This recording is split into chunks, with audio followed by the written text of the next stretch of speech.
កូនងាកឪពុកកូនត្រូវហាត់ធ្វើខ្លួនឲ្យសុភាពរៀបសារមានការព្យាយាម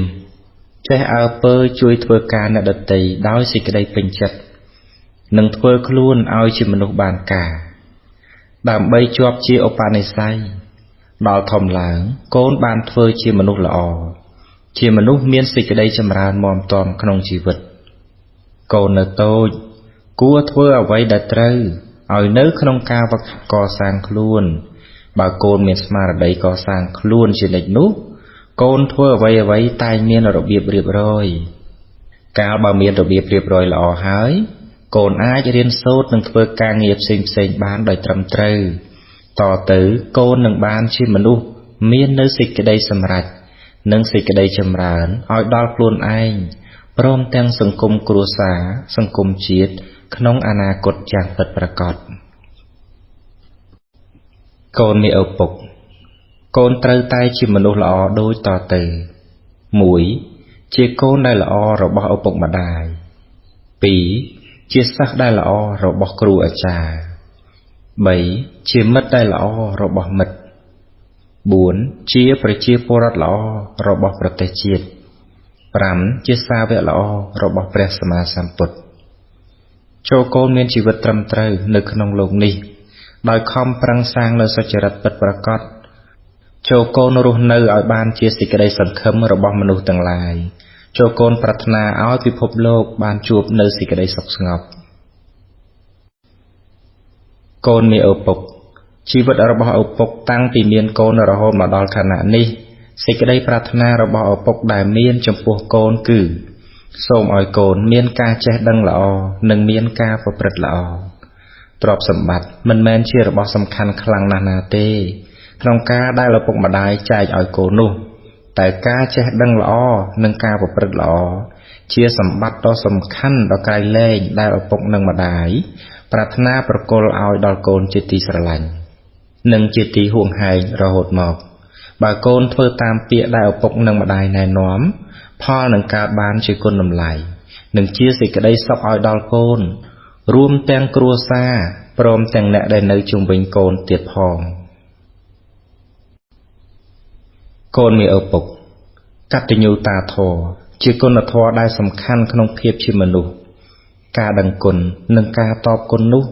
អាចគ្រប់គ្រងរក្សាឲ្យកូនផុតអំពីភាពអាក្រក់ទាំងពួងបានបុគ្គលដែលតបគុណដល់អ្នកដែលមានគុណរមែងមិននិយាយមិនធ្វើនៅអ្វីដែលជាហេតុឲ្យអ្នកមានគុណក្រៅក្រហាយចិត្តឡើយកតញ្ញូតាធម៌មានកម្លាំងក្រៃលែងបើមិនគិតឲ្យល្អទេគឺមិនអាចយល់បានឡើយដូច្នេះកតញ្ញូតាធម៌ត្រូវកូនខំប្រឹងគិតឲ្យបានល្អកុំយល់ថាមិនសូវសំខាន់នោះមនុស្សដែលអាក្រក់ខុសសិលធម៌ខុសវិន័យទៅបានតាំងតែពីខុសតូចរហូតដល់ខុសធំគឺកើតមកអំពីការមិនដឹងគុណនឹងឯងតែបើកូនជាមនុស្សដឹងគុណកូនមានតែសេចក្តីចម្រើនដោយកុសលម្យ៉ាងទៀតកតញ្ញូតាធម៌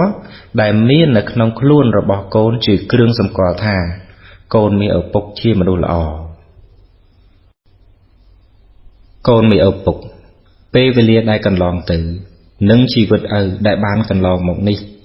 ជារយៈពេលយូរដែរហើយជីវិតឪបានឆ្លងកាត់រឿងរ៉ាវនៃជីវិតឆ្លងកាត់ព្យុះភ្លៀងនៃបញ្ហារាប់មិនអស់ឆ្លងកាត់សុខទុក្ខនិងឆ្លងកាត់លោកធម៌ផ្សេងទៀតដ៏ច្រើនសន្ធឹកសន្ធាប់កូនស្ងួនមានឪពុកហើយជីវិតមនុស្សគ្រប់រូបគ្រប់នាមមិនថាមានក្រល្អអាក្រក់ឡើយ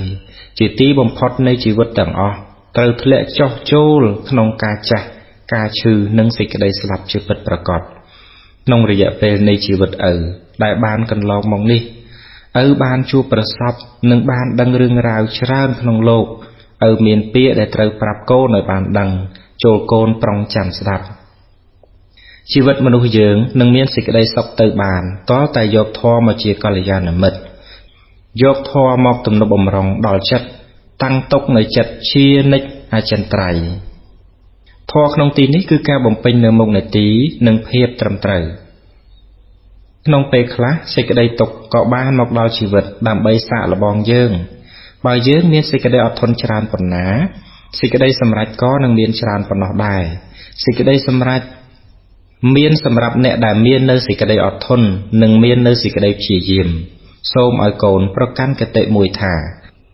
ឧបសគ្គរមែងមកមុនសេចក្តីសម្រេចនិងសូមឲ្យកូននឹករឿយៗថាសេចក្តីសុខឬសេចក្តីទុក្ខកើតឡើងពីការធ្វើរបស់យើងទាំងអស់ឪសូមឲ្យកូនធ្វើតែអំពើល្អដល់ពេលចិត្តស្លាប់ចិត្តរបស់កូនមិនមានទុក្ខមិនមានសៅហ្មងឡើយព្រោះការគិតរបស់មនុស្សចិត្តស្លាប់កាលបបាបច្រើនការគិតក៏នាំមកនៅសេចក្តីក្តៅក្រហាយដុតរោលដល់ចិត្តតែបើធ្វើល្អច្រើនការគិតក៏នាំយកសេចក្តីរីករាយមកប្រោះព្រំឲ្យចិត្តត្បិតឃើញនៅអំពើដ៏បរិសុទ្ធរបស់ខ្លួនអ្នកធ្វើល្អរស់នៅក៏បានល្អស្លាប់ទៅក៏បានល្អមិនមានអ្វីដែលត្រូវកង្វល់ឡើយដើម្បីបានសុខក្នុងជីវិតត្រូវតែមានមិត្តឲ្យបានល្អនិងមានគំនិតថ្លៃបវរសន្សំធម៌សសាងជំរកជីវិតមានទុក្ខជាធម្មតាប្រៀបដូចជលសាមានរលកប៉ុន្តែបញ្ញាស្រាវជ្រាវរកចាប់យកសុខស្ងប់ត្រឡប់វិញដឹងថាទុក្ខពិតតែចិត្តស្ងប់នេះហើយជាទ្រព្យត្រូវបំពេញទុក្ខកាយតែចិត្តមិនមនោមនិញជីវិតពោពេញដោយស្មារតីវិញ្ញាណមានធម៌ជាអាហារ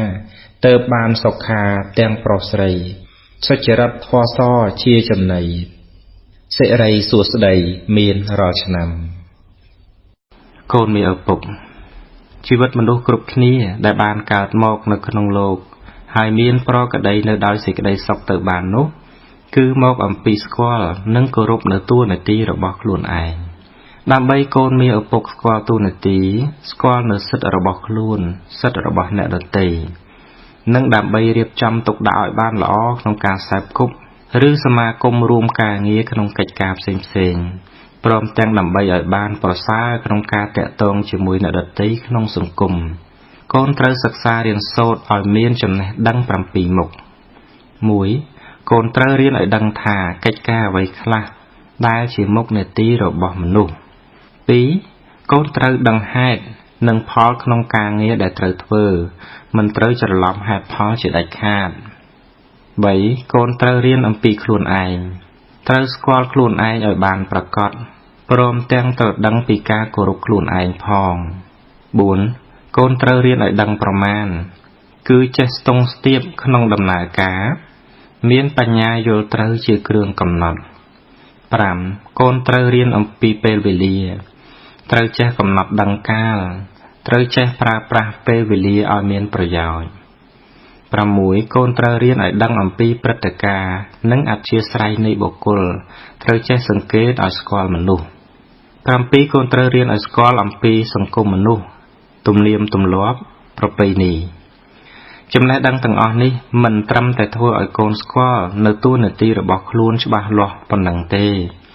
គឺនៅធ្វើឲ្យកូនបានទៅជាមនុស្សដ៏សំខាន់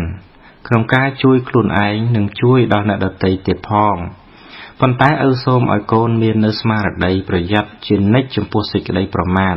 គឺការធ្វេសប្រហែសព្រោះសេចក្តីប្រមាទនេះឯងវាអាចធ្វើឲ្យអ្នកដែលចេះស្ទាត់ក្នុងការងារហើយនោះត្រឡប់ទៅជាទទួលនៅបរាជ័យដោយបុគ្គលល្ងងខ្លៅឬដូចជារថយន្តដែលក្រឡាប់ធ្លាក់ជ្រោះអីចឹងឯង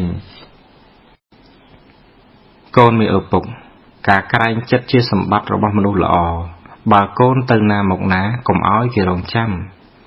មុននឹងកូនទៅទីណាកូនត្រូវប្រាប់អ្នកធំក្នុងផ្ទះឬក្នុងកន្លែងនោះកាលគេបានដឹងហើយគេនឹងជួយទំនុកបម្រុងកូនក្នុងកិច្ចការដែលចាំបាច់សុជីវធម៌កើតមកពីការក្រែងចិត្តអ្នកដទៃកូនមានឪពុកកូននៅទីណាក៏ដោយមិនត្រូវសាងសត្រូវឡើយបើកូនជាមិត្តនឹងមនុស្សគ្រប់គ្នាមនុស្សគ្រប់គ្នាក៏ជាមិត្តជាមួយនឹងកូនដែរកូនចូលនឹករលឹកជានិច្ចថានៅលើផែនដីនេះបើយើងមានសត្រូវតែម្នាក់ក៏វាច្រើនណាស់ទៅហើយចូលកូនកុំពេញចិត្តធ្វើឲ្យគេស្អប់ទាំងកូនខ្លួនឯងក៏កុំចូលចិត្តស្អប់អ្នកដទៃឡើយសាងមិត្តកុំសាងសត្រូវកូនមានឪពុកបើអ្នកដទៃធ្វើខុសមកលើកូនចូលកូនកុំយកកំហឹងទៅទល់នឹងកំហល់ឲ្យសោះកូនត្រូវឲ្យអភ័យ ហើយត្រូវសម្លឹងទៅរកសេចក្តីល្អរបស់គេឲ្យបានច្រើនបើកូនរកអំពើល្អរបស់គេមិនឃើញទេកូនត្រូវតែអាណិតគេព្រោះគេកំពុងតែមានគ្រោះកាចចូលកូនមេឪពុកចាំទុកថាគេមានផ្នែកបែកមិនល្អកូនកុំខ្នើសកូនត្រូវជ្រើសរើសយកសល្អគេមានជាប្រយោជន៍ហោចប្រកាន់ឆ្ពោះនិព្វានខុសប៉ុន្មានជាបាបគ្រោះរបស់គេការគ្រប់គ្រងចិត្តនាំមកនូវសេចក្តីសុខកូនមេឪពុកសេចក្តីអត់ធន់ចំពោះការសិក្សាការចេះដឹងប្រសើរជាងសេចក្តីអត់ធន់ចំពោះភាពតល់ក្រកូនរបស់ឪចូលអត់ធន់និងប្រឹងប្រែងតស៊ូក្នុងការសិក្សារៀនសូត្រខំរៀនដឹងរបស់ផ្សេងនៅជុំវិញជីវិតហើយនាំយកការចេះដឹងមកប្រកបការងារដើម្បីកុំឲ្យជួបប្រទះនូវភាពក្រលំបាកនិងដែលជាការសំខាន់ណាស់ទៅទៀតនោះ